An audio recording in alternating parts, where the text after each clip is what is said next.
Now we're going to start talking about the challenges that an author can add into into a slide using the Markboard app. And these are intended to be ways for the author to challenge the user to do something. The user has to accomplish a task when you add a challenge. So we'll start out with our first challenge. So I'm going to add a slide using the Markboard app. And we're going to add, so down here in the last one, we're going to add a challenge. You can see there's 4 challenges. The default is none. That's what we've been using so far. But let's go ahead and ask the user a question. So what we're going to do is I'm going to set up my ruler with the 16ths, and I'm going to ask the user, well, I'm going to add an authored mark in right, let's do here.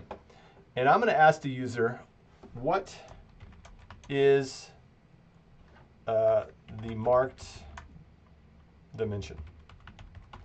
All right, so we're asking the user, what is the marked dimension? And let's make it, we're going to have 3 answers is what we're going to do. And let's make the first answer correct. The first answer we're going to say 5 and what is that? 3/8? 3 divided by 8 inch. The next one we're going to say, which is false, is we're going to say 5 1/4. And then the last one we're going to say 6 1/2 inch. 6-1 divided by 2 inches.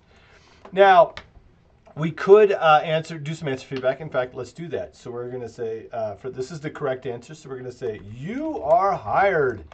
The second one, close. But you are 1 divided by 1/8 inch off. And not even close, buddy, is what we're going to do for the last one. All right, we're going to save that slide, and let's see what that looks like in the activity. So let's come down here and name this guy, rename the slide to question challenge, and we're going to submit that.